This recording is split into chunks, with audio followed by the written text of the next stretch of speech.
Muy buenas a todos y bienvenidos a Error de Record, soy Sergi Castañer y hoy traigo la review de una película que se estrenó hace unas semanas y que ha causado mucho revuelo y no es otra que Matrix Resurrections, la cuarta entrega de la saga que pretende resucitarla solo por una de las Wachowski, Lana para ser más exactos, y que encara ella solita la resurrección acompañada de Keanu Reeves, Carrie-Anne Moss y Neil Patrick Harris.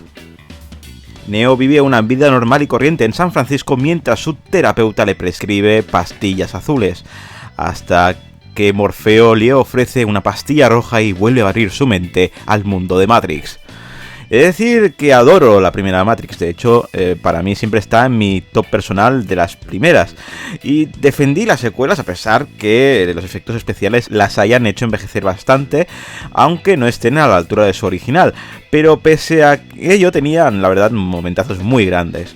Por poner dos ejemplos, la escena de la autopista de Reloaded o la batalla final típica de un anime en Revolutions. No he creído en las reviews desastrosas y he ido a verla con la mejor de mis intenciones y como fan declarado que soy, y la verdad es que esto es un desastre. Lo mejor es volver a ver a Keanu Reeves y a Carrie-Anne Moss enfundarse de negro y retomar sus papeles, sobre todo ella, ya que aquí se le da una especial relevancia que habría ella ido perdiendo con las secuelas, las referencias además a la trilogía, con demasiados quizás injertos de las mismas, llamando a la nostalgia y sobre todo un solvente Neil Patrick Harris, que de las nuevas incorporaciones, él es la más destacable para bien. Y la verdad es que poco más diría yo. Lo peor es todo lo demás, especialmente las dolorosas ausencias de Lawrence Fishburne y Hugo Weaving, que ambos mostraron su malestar por no contar con ellos en esta nueva entrega, y ambos han sido sustituidos por dos actores. Yahya Abdul-Mateen, segundo, que por lo menos parece imitar a Fishburne, aunque con el carisma del último elenco de OT, del que solamente recordamos la ganadora por aparecer en Tu cara me suena, y Jonathan Groff, que es un buen actor, me encantó en Mindhunter, pero no puede compararse con el estilo de Hugo Weaving. Decisiones de guión muy cuestionables, las escenas de acción están ahí a plano picadito, sin mucho encuadre y sin ninguna coreografía.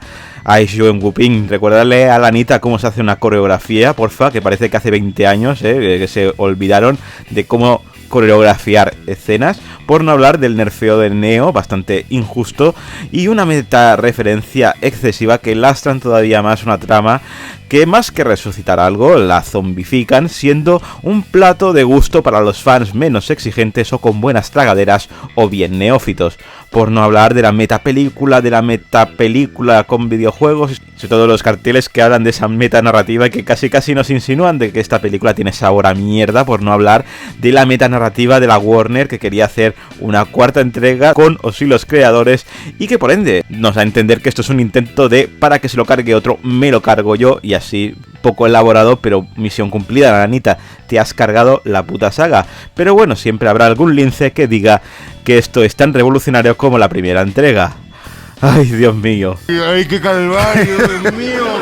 ¡No doy una! ¡No doy una! Es que no sales de una. Ay, cuando yo lo único que quiero es ayudar. ¡Qué calvario! Es que mira qué calvario, ¿eh? ¡Qué calvario, Dios mío! ¡Ay, Dios mío, que lo intento y no me sale! Así que vamos con las valoraciones. En IMDb ha conseguido un 5,8, en Metacritic un 64 sobre 100 y en Error de Record será que no nos dan maletines, no nos regalan ediciones ni nada, pero honestamente le podemos poner un 4 porque es una película que no cumple con las expectativas, haciéndose trampas al solitario y del que se nota la ausencia de ciertos actores, y aparte que la acción pues es un desastre, sobre todo las coreografías, haciendo que cada vez que la recuerde piense que es todavía peor. Así que corre antes de que me arrepienta de este cuadro del que ya me estoy arrepintiendo. Corre. Llegaste tarde. Recordad que las valoraciones son personales y que si tenéis la vuestra podéis dejarla aquí abajo en la caja de comentarios. Y nada más por hoy, suscribiros y dadle al like, que hay mucho subir contenido a este canal, y nos vemos en el próximo vídeo con mucho más cine.